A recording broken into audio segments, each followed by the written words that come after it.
Today I'm going to expose the truth about electric cars and find out if they are good for the environment or are they just a way for the government to rob us of extra money. We are going to uncover some of the darkest secrets behind electric cars and speak to some of the most knowledgeable people in the industry to understand if they are saving the planet or harming it. The things we discover are going to shock you. Before we uncover how electric cars could potentially be a massive lie to trick us into thinking we are saving the planet, let's go to the very start of how electric cars are made.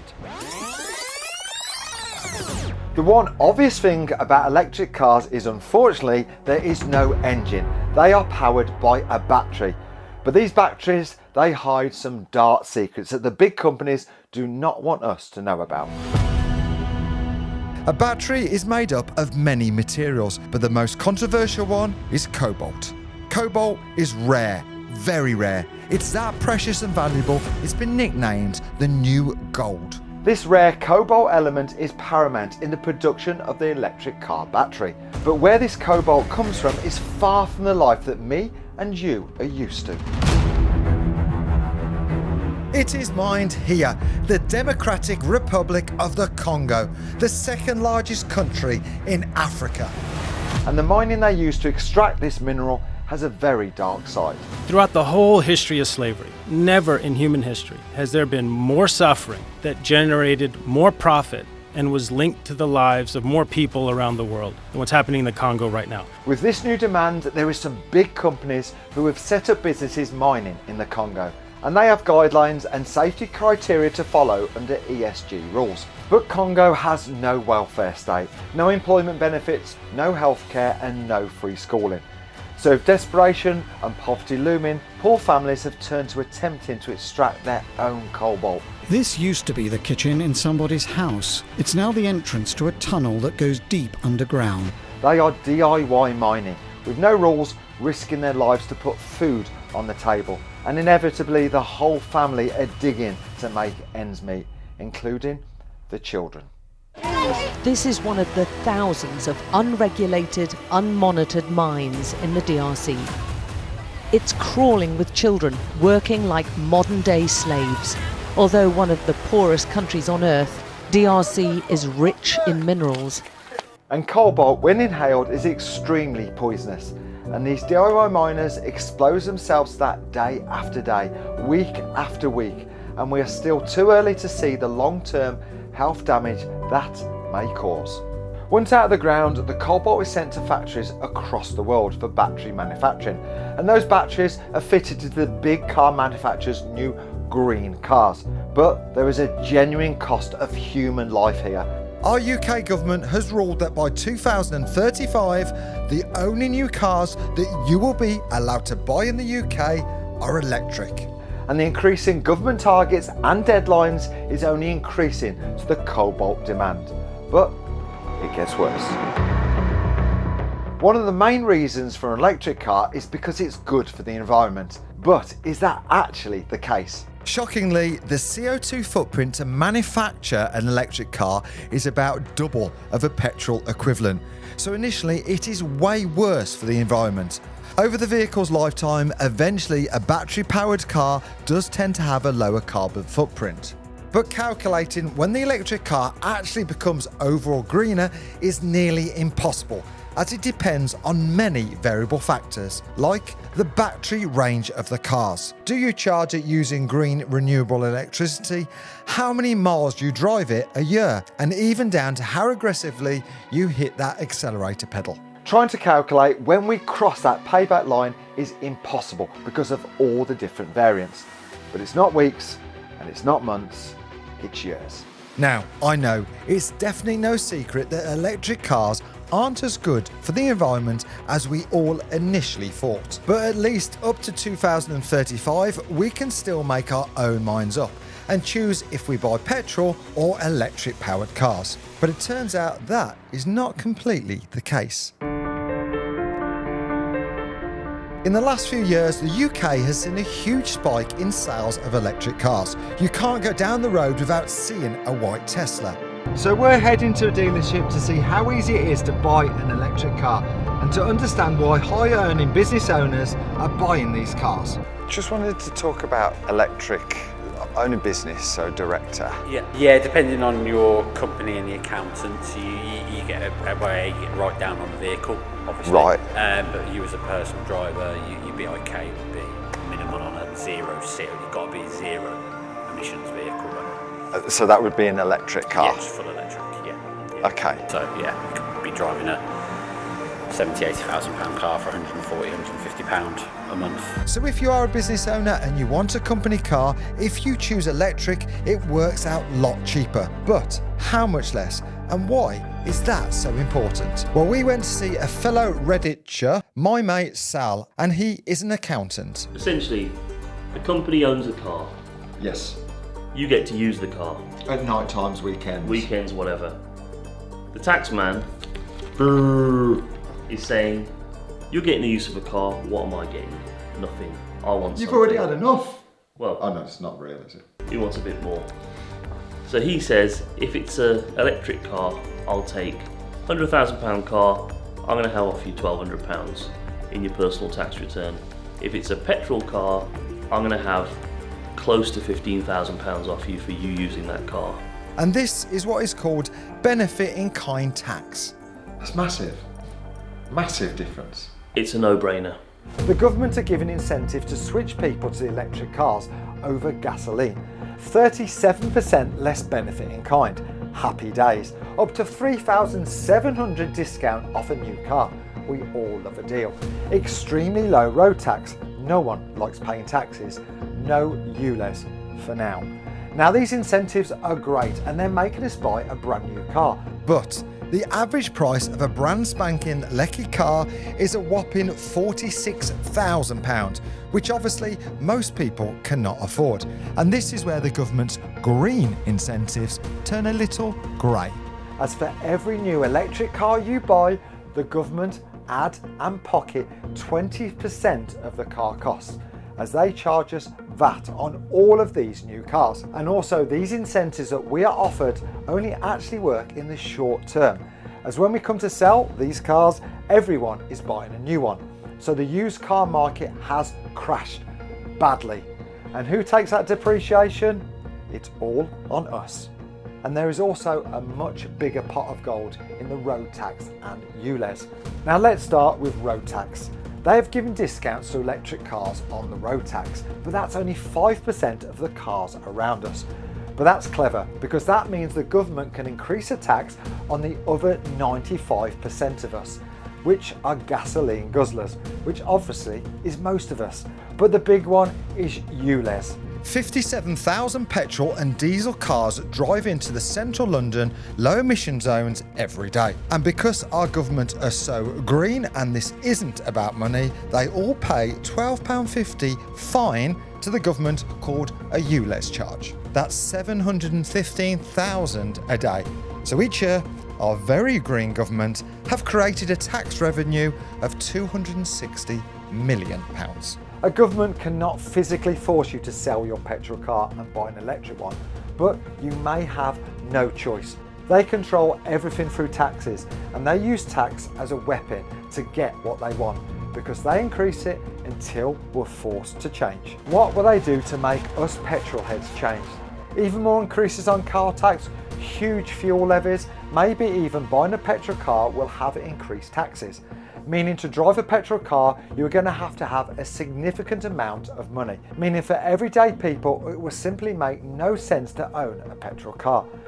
Democracy, apparently, not dictatorship. Now this has already started to happen, because the KTM, if I'd have had this 6 months ago, would have been £1,650 for the first year road tax. The bill has just come, £3,300. And it's hardly got any CO2s anyway, because we fitted it with a standard exhaust.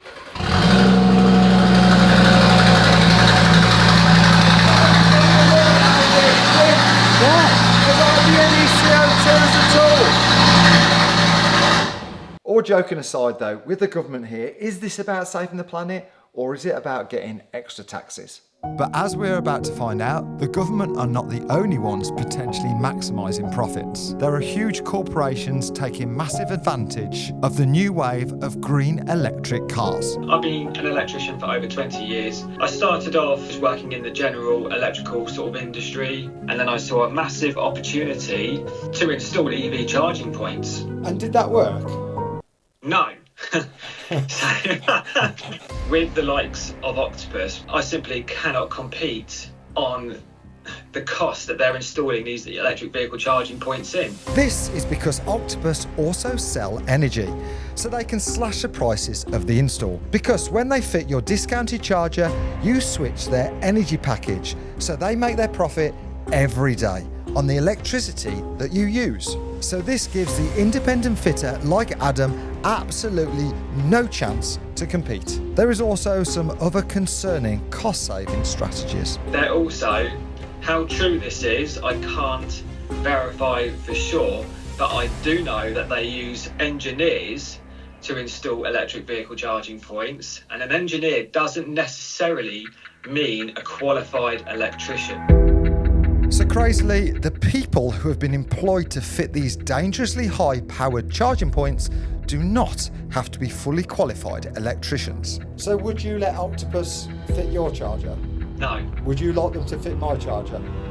No. Your family's? No. Some engineers are just not fitting these chargers correctly. You can see this cable route around and over the top of a porch. It's ridiculous, although handy to cable tie Christmas decorations to. But seriously, some of these shortcuts which we have been shown are very dangerous, and this can result in a deadly shock or a house even catching fire.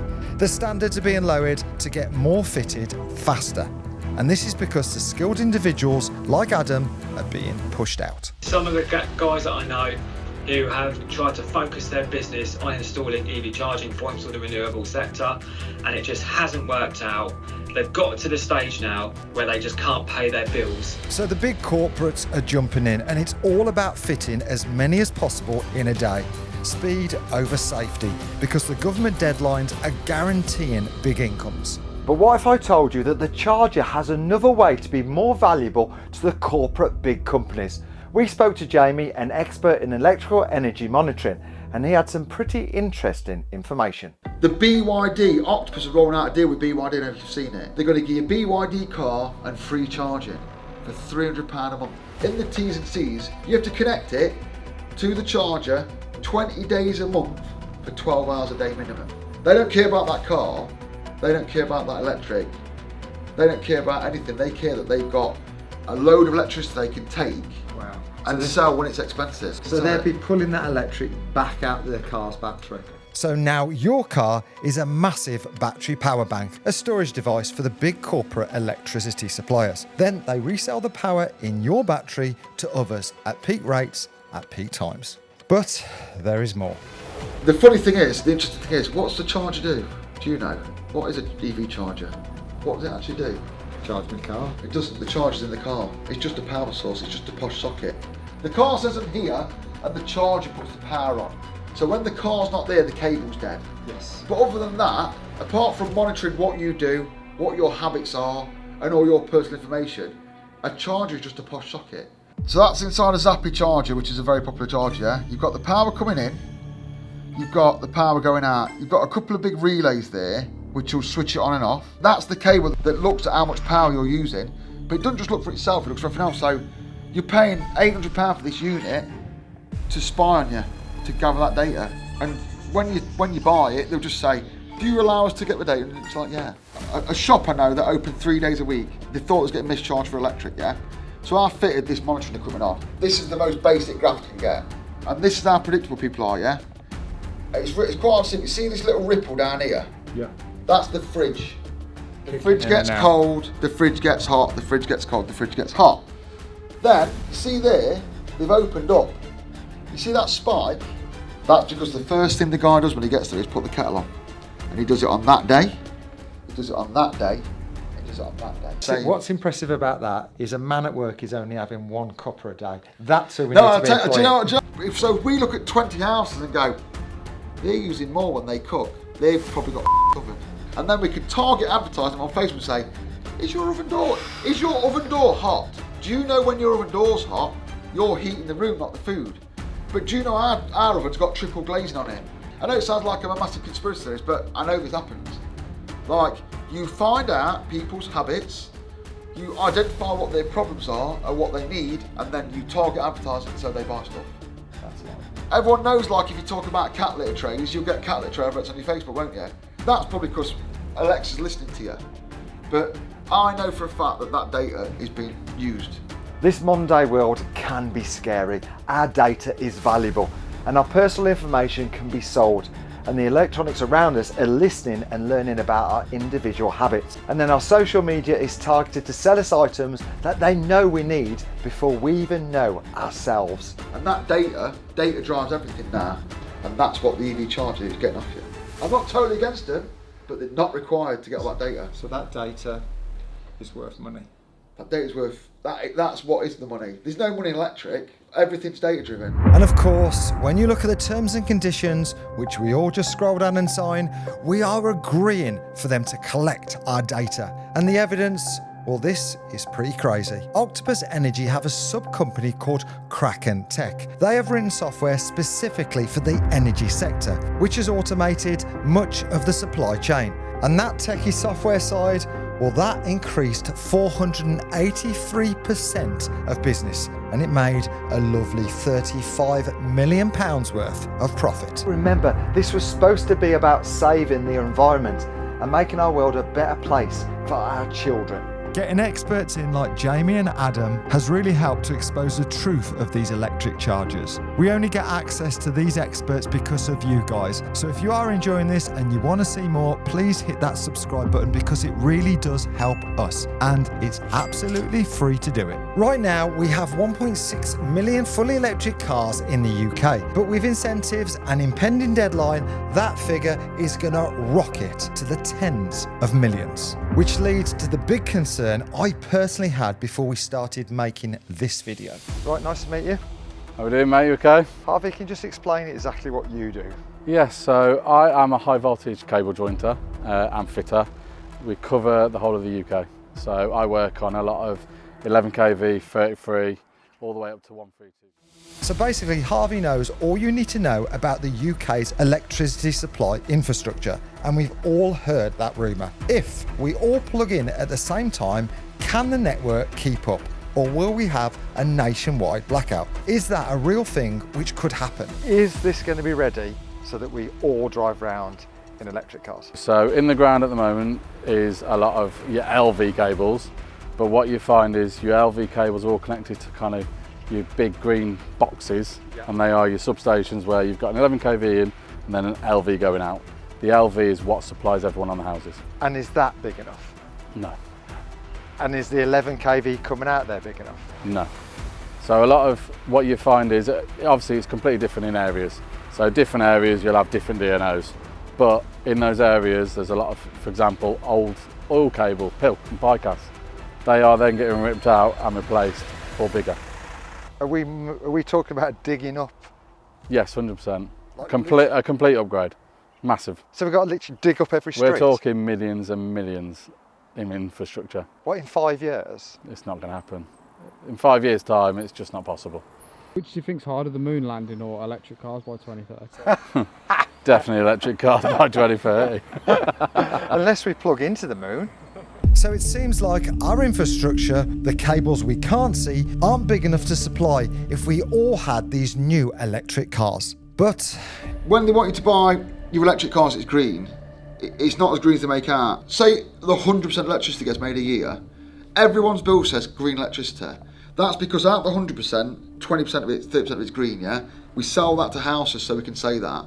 But then Drax, which I just googled for the fact is, Drax power station burns wood. Nothing but wood, not waste wood. 6.5 million tonnes of clean green trees get dragged out the ground in Canada, transported halfway around the world for a massive established infrastructure system and burn. If you shut Drax down now, we would have not enough electricity in the UK. So we'd stop, we'd have a blackout.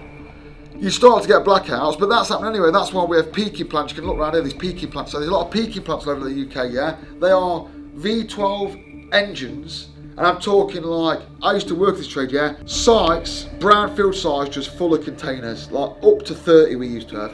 And when it's a bad day, they don't do it for nothing. But those don't quite seem as good as solar panels. They're not.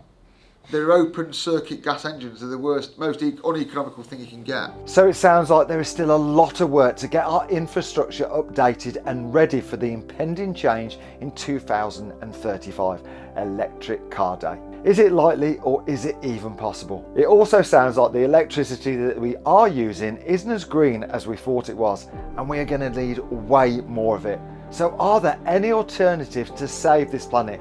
Does the future have to be electric? What about hydrogen, and what about synthetic fuels? So we sat down with Scott, who works at Reese's mum's favourite car dealership. That's actually a real name. He is an EV guru, but also he has researched every power alternative. Obviously we've got petrol, we've got diesel, we've got electric. Now what about hydrogen, and what about synthetic fuels? Okay, so hydrogen is, as the electric specialist, that would come under my wing, because hydrogen vehicles are electric vehicles, and you just use a hydrogen fuel cell to convert the hydrogen into electricity.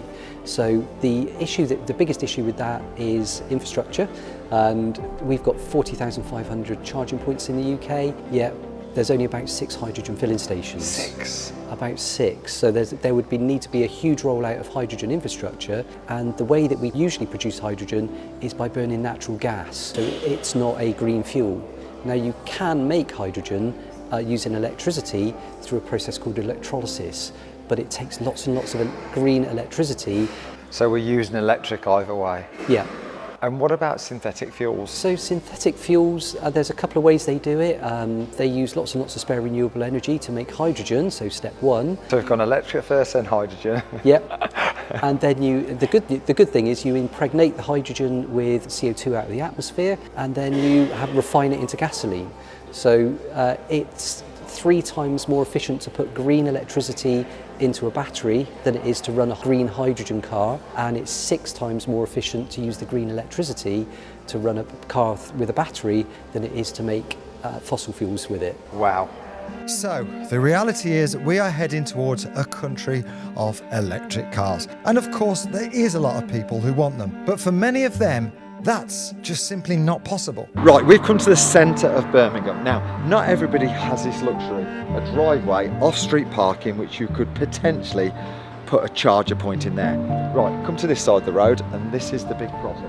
Now, these are terraced houses, and that car is very unlikely to be owned by this house. Like, these people are just grabbing a space near to their home. So how are these people going to charge their cars if they're all electric? Now, one thing which we've been told is you can plug into a lamppost, okay? That's the wrong side of the road, so another problem. So you can't run an extension lead across the road. Say you did park outside your house, could you have a cable coming over the top? Like, it's just not going to work. And how bad that problem is a third of all the houses in the UK do not have a private driveway. So that's going to affect 9 million households. So if that's you, how are you supposed to charge your new electric car? Your only option would be to come to a place like this. But there is one big difference between a home charger on your drive and a public one like this, and that is the cost, which blew my mind. Right, everyone thinks that charging an electric car is a lot cheaper than petrol, so we're going to put this to the test. That looks very complicated, doesn't it? That looks very complicated. Where the hell do we start here?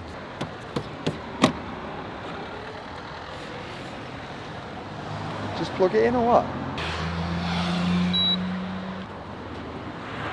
Whoa. Oh, it's like a Friday night. With your mom?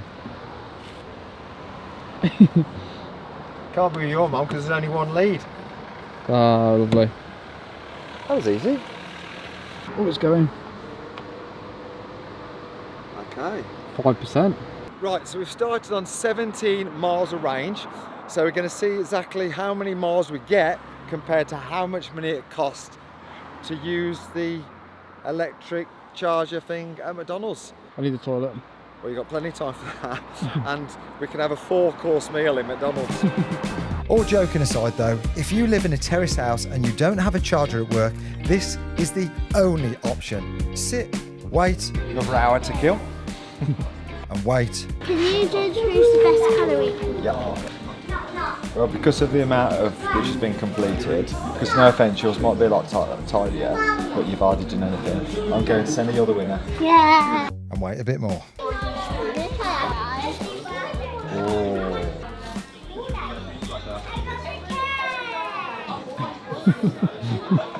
Luckily, we've got an hour to perfect this. Now, we all think petrol prices have gotten expensive, but in truth, since 2022, actually petrol prices have dramatically dropped. In 2022, the average litre of petrol was £1.92. Right now, it's £1.39. So in 3 years, it has decreased 39%, but electric has gone the opposite way. In 2021, the average kilowatt hour was priced in the home at 18p, and right now it's 26p. So electric has gone up 50%. I'm not trying to be negative here, these are the facts, real truthful statistics. And after spending 40 quid at McDonald's, let's see how cheap these cars are to run. It's the £32. It's 53%. £32? How can it be 32 quid? It can't be £32. 155 minus 18. 137 miles. Okay, so let's do some maths. To get 137 miles of range in the Tesla costs £32. Let's take a diesel alternative, a Blue Motion Volkswagen Golf. Now, real world stats on this car is 63 miles per gallon. So to get the same 137 miles of diesel would cost you £13.60. Yep, the electric is 2.5 times more expensive. That is not what I was expecting. Do you know when you borrow somebody's car and you bring it back empty? You don't know. You're supposed to bring it back full. Yes, you are. But it's just took a half hour at McDonald's. It's cost us £32. That thing over there costs £3. But a lot of people haven't got that, have they? Nah. If they ain't got a drive, you're knackered, ain't you? Well, you've got to sit down there and eat. Luke does it. Luke has to do it because his missus ain't got a charger. So he has to go sit at a place? Yeah, he sits at Hopwood, Tesla supercharger, and that's a bit better. Now that public charger is mad expensive. I'm lucky that here at home I have a driveway and I can fit a charger. So in theory, I could fill up on cheaper overnight electricity. But many of you guys will have to rely on going to a public location like the McDonald's. So please, government, right now, step up here. If as a nation you are literally going to force us into buying electric cars, then you have to price cap how much it costs us to charge them. Right, ready? Oh. And relax, everyone. Listen to that. Should we do a little bit? Oh. Honestly, I'm not trying to just diss electric. We're giving it its fair chance today. We've borrowed Darb's car and we've given it a fair chance. But this is the future, everyone. Now obviously, the great thing about an electric car is once you get past that initial damage to your environment creating those batteries, it then uses renewable energy. And in theory, over a long period of time, it's good for the planet. So you would assume that any of these cars broken or damaged are recycled and used to build more electric cars, reducing the CO2 impact. But it turns out that's far from the case. We visited Peg Accident Repair Centre to find out what's happening, and what we discover is shocking. So there's been times in the past in the automotive industry where dealers haven't quite played by the rules. Back in 2007, dealers were adding discretionary commission arrangements to car finances, which basically meant they could change the interest rate depending who walked through that door. Now obviously that wasn't fair on us, the customer, and this went on all the way to 2021. But the good news is you can now get some compensation. Now that compensation could be around £950. And that's not limited to just one agreement. So if you bought lots of cars, it could be multiplied. Now that's where Reclaim 24/7 come in, because they have an online calculator which you fill in your details and they will find all those old agreements for you. And if you're anything like me, I haven't got a clue. And this is a no-win, no-fee basis, so you have nothing to lose. The link is in the description for you to find out today. Thank you Reclaim 24/7 for sponsoring this video. Rich, good to see you again. Good to see you, mate. You all Right, right? electric cars. What are they like to repair? They're quite easy to repair.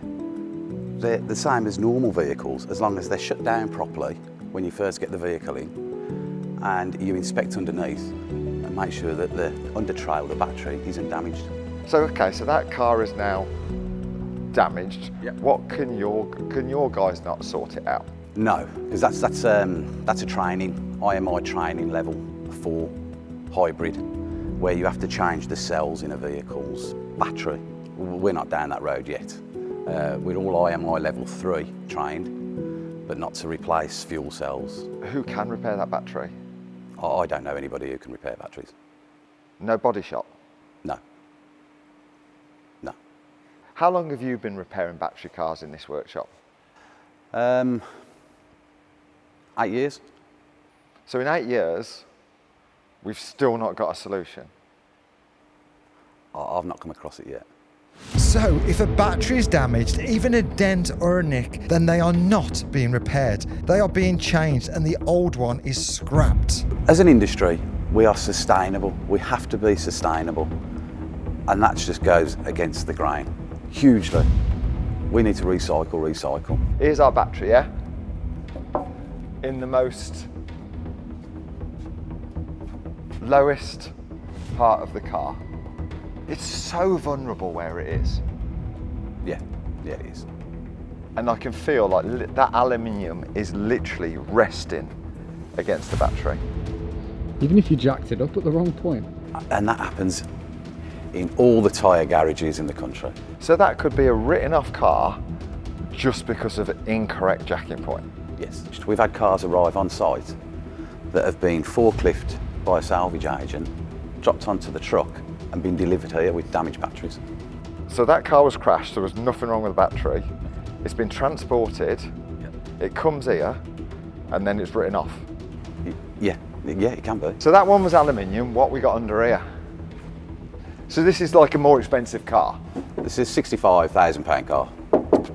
Plastic. And there's the battery as well? Yeah, that's the battery. And it's just that plastic? It's just that plastic, yeah. So the battery is right there? Right there, a few 10mm bolts. If you've hit a curb and gone back down on it, you're smashing that. Yeah, 100%. And that's then a write-off car, more than likely.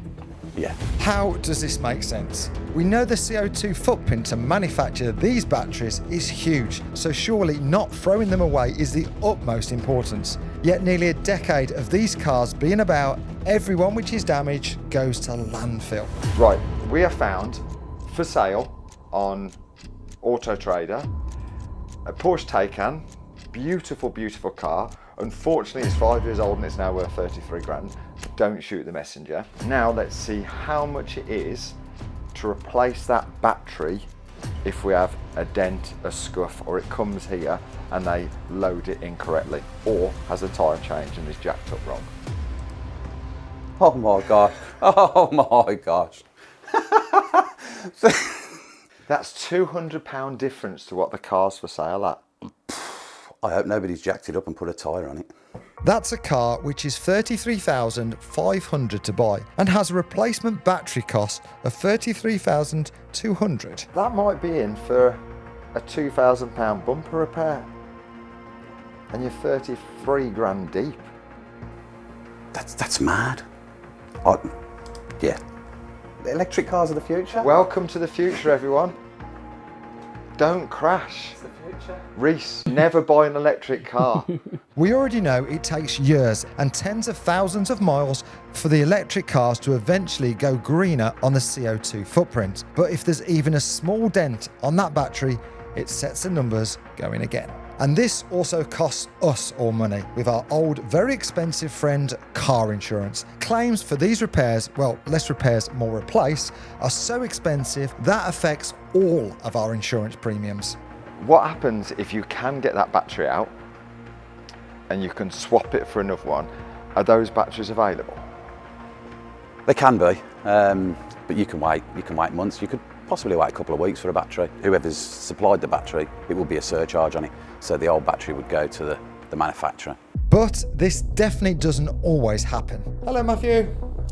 Hi, Mark. How's my car? Our car? It's doing good. We're doing a video all about electric cars and electric batteries. You recently had your favourite car in the world, a Revelto. You had to replace the battery, didn't you? And that wasn't like a full electric car, that was just a hybrid bit. Just a hybrid, yeah. And how much was that bit? That was like £36,000 plus VAT. And was there anything wrong with that battery? There's nothing wrong with the actual cells of the battery, like not at all. But inside the battery, there's the BMS, the battery management system. And when the car was in a crash, that has a little computer inside of it which tells it, okay, the car's in a crash, so it shuts off all the power to it. But then Lamborghini don't have the software to actually reactivate it once it's been in a crash. So it's all for safety. They don't want a battery fire because you literally can't put them out. But at the same time then, does that mean every time the car gets in an accident, the battery's gone and you have to buy a new one? For us, that was the case, and it still is the case now. Now, this isn't because the battery was even physically damaged. It's just Lamborghini can't unlock the battery. But when they did replace it, did they do what Rich said and take the battery back to recycle? And it wasn't even like a return basis, then we're sat with the old one. What we're going to do with that? So what have you done with your battery? It's just here. Just we can't sat do anything there? with it. Yeah, it's a tough one really. It's just a waste. That is crazy. We've seen how many sacrifices that go into making these batteries, and there is no process to keep them out of landfill and be recycled. Surely this is key for the future. And we found a terrifying statistic that only 5% of those replaced EV batteries are even being recycled, and we are 15 years into it. So all that sacrifice to create that battery has all gone to waste. But why would they waste those batteries and the resources if it was also good for the environment? Surely this is counterintuitive. Now obviously electric cars can be better for the environment long term, but only if handled correctly. Together we can make a brighter future for the generations which are going to follow us. But we need to stop rushing and make sure we have a proper plan. We have found so much that needs changing, and we've only just scratched the surface to what is out there. 2035 is the government deadline, okay, but only if we are ready. We need the infrastructure, proper recycling and control over making sure that nobody is getting ripped off charging. Let me know in the comments please, do you think we're ready, or is this about profit and extra taxes? See you next Tuesday, 6 p.m.